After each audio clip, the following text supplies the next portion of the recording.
I want real relationships with all of these ladies. I always have. Before I even fell in love with Kody, I fell in love with the family and the family culture of one big happy family. It's something that I am mourning all the time because they took it away. They took it away from me. Does it feel unfair? Yeah, it does. It feels really unfair. I feel angry. I'm angry at them all.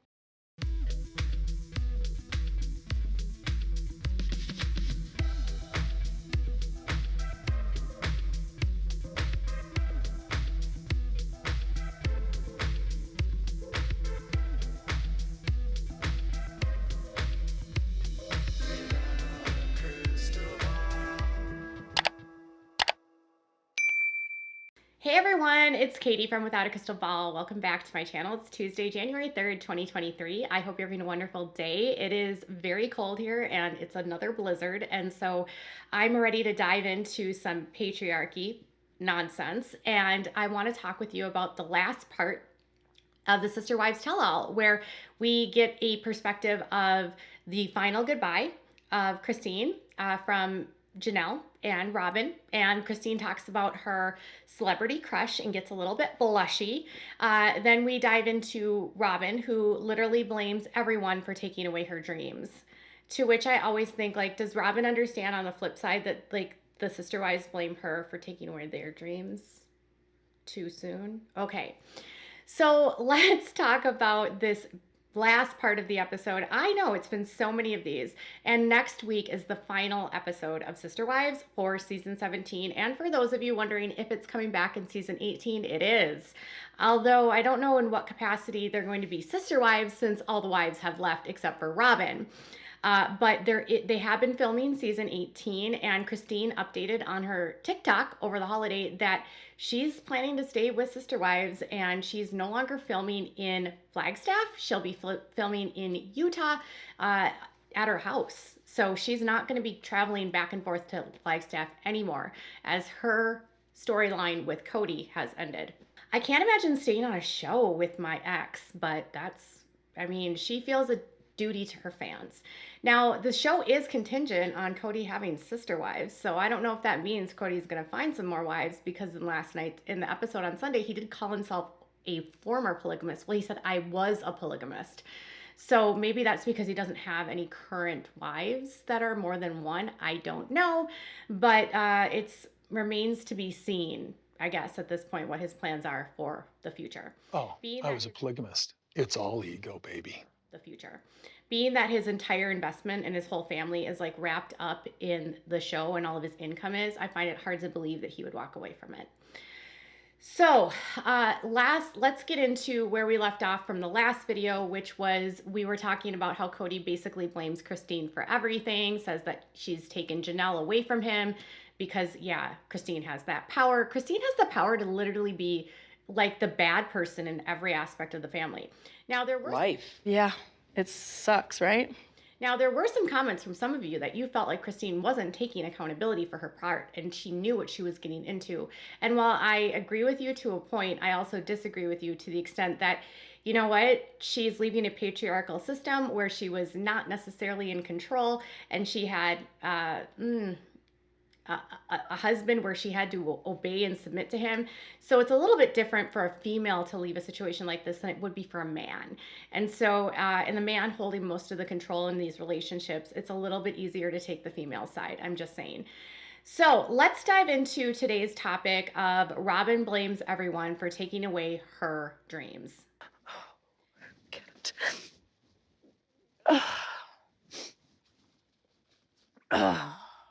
All right, so before we do, can you please do me a huge favor and give this video a thumbs up? Also, make sure to subscribe to my channel if you have not yet subscribed. You can do so by clicking below, and it's totally free. The goal at some point by the end of this year is 500,000 subscribers, so please help me get there. Also, make sure you leave some comments if you have something to say, and tap the bell, click it, and set your notifications to all so you never miss a video.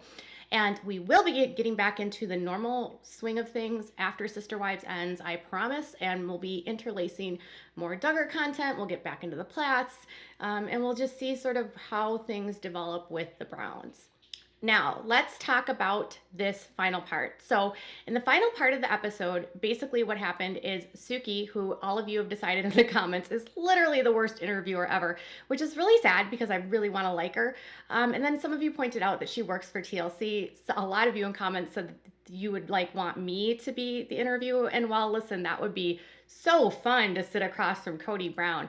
I don't think I could bite my tongue the way Suki does. Like, I feel like I would push him to a point that he would not want to come back to the seat. And I think it's a delicate balance when you're dealing with a show like this that you don't want to have him storm off and refuse to talk. So you have to sort of decide ahead of time what's okay and what's not okay. But what I don't like in this final episode or this final section is his refusal to talk about Robyn, which makes me wonder what's going on between him and Robyn. What is your relationship? How do you describe your relationship with Robyn?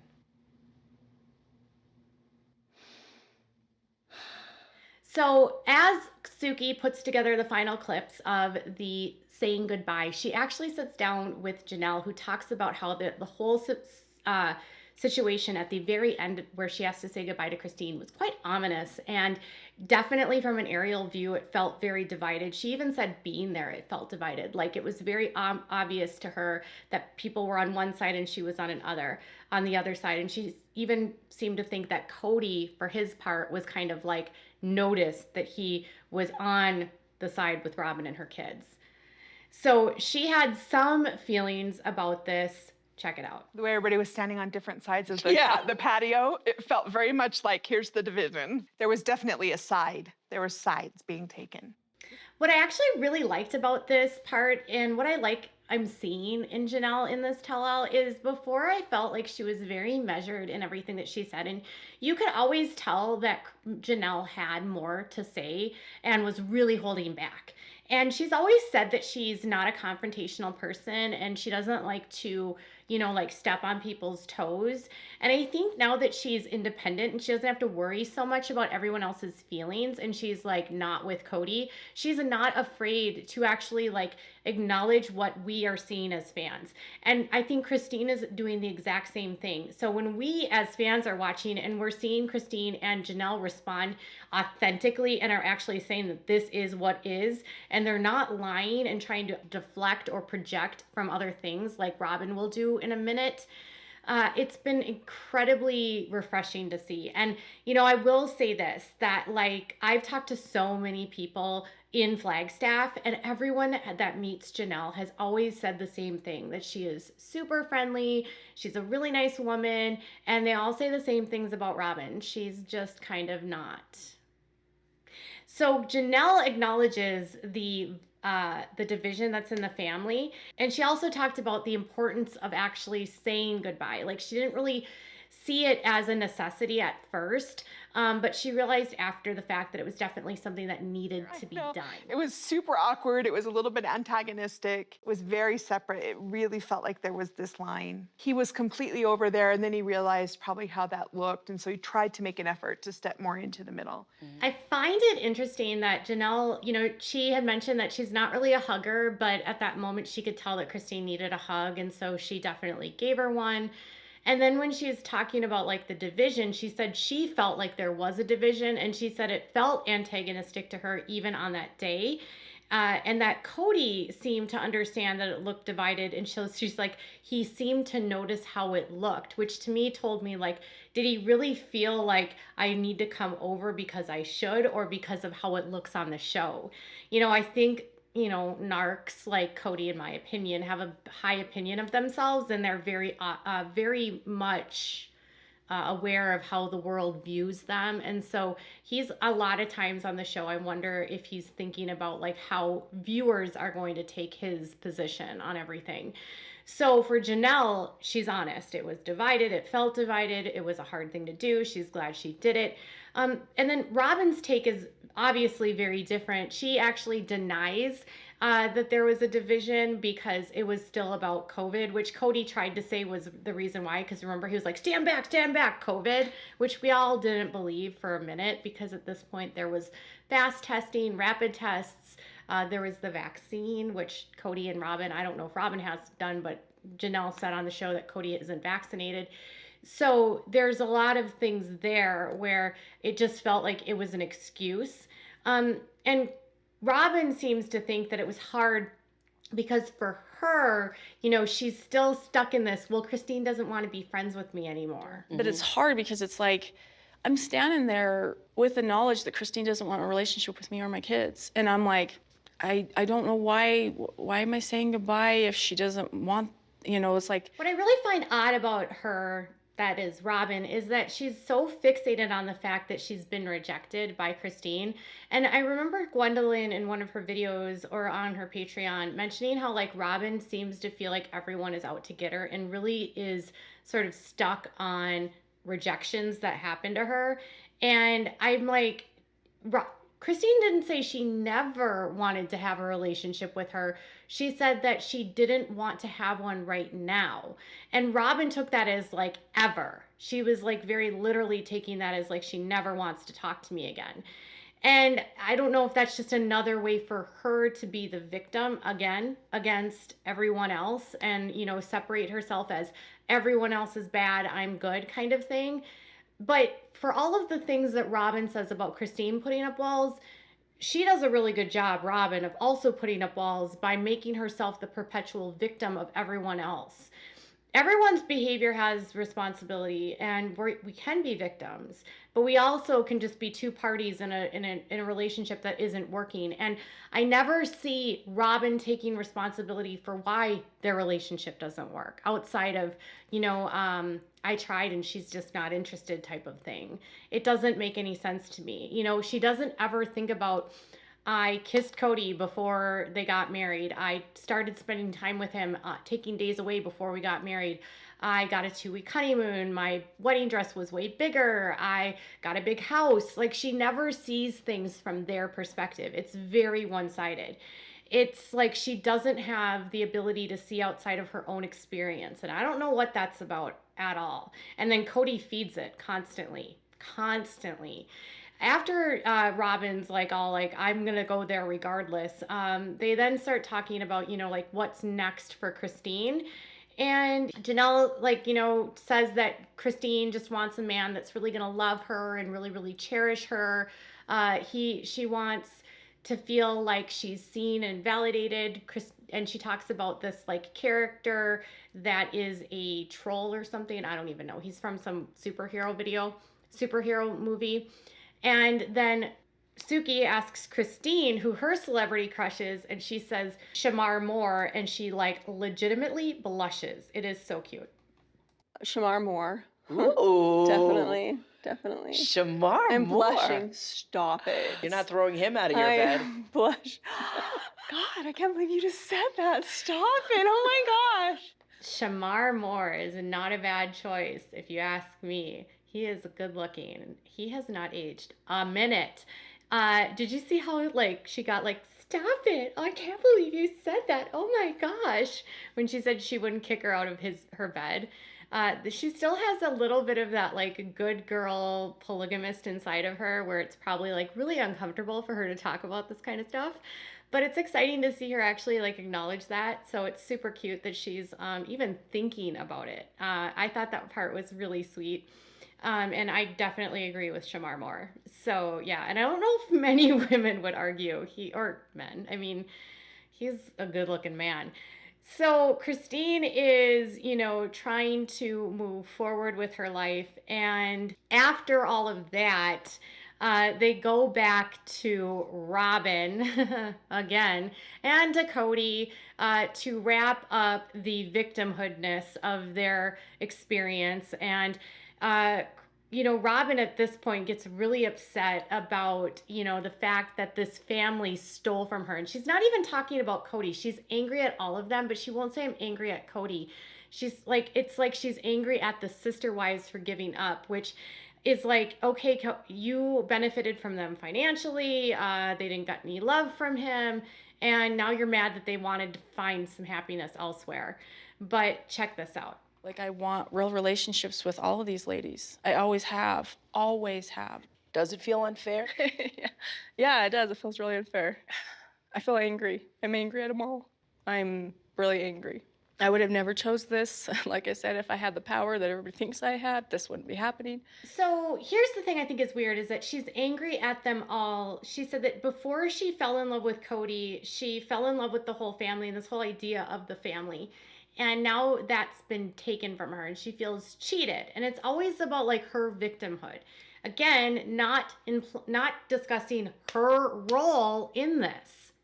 Her role and her house and her money and her family and her kids. She never looks at anyone but her. They all left me. I wanted this. Yes. So she was the fourth wife. She was going to go to the celestial kingdom and they took it away from her. And now she's going to have to get a job because, she can't depend on the rest of them to pay her bills anymore. It's really disappointing to me they always say that like Christine doesn't take accountability. Robyn takes zero accountability and responsibility for anything ever. She never acknowledges why Christine might not want to have a relationship with her. She doesn't acknowledge why Christine might have feelings for her that she are, resentful. She doesn't ever acknowledge anything. And after that, she starts talking about how she is Kody's whipping boy, which made my mouth fall on the floor. I was like, you've got to be kidding me. Yeah, I jokingly refer to myself as Kody's whipping boy. When he does something they don't like, I get blamed. When,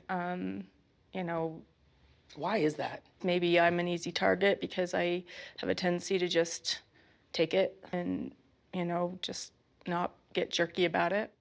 So a whipping boy is like a kid that was in royal Europe, right? Way back in 15 and 1600s. And these little boys would go to school with the prince, but the prince couldn't get hurt. And so when the prince misbehaved, the boy took lashes for the little prince.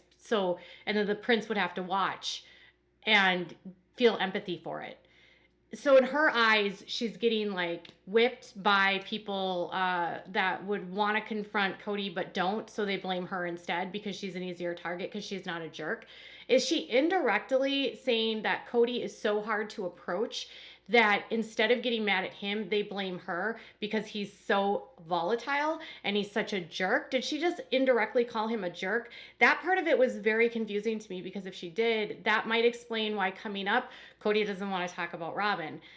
It's weird because it's she seems mad, but I don't know if she's mad at Kody because she's dedicated to him. She says she loves him. She's in love with him. She wants to be with him.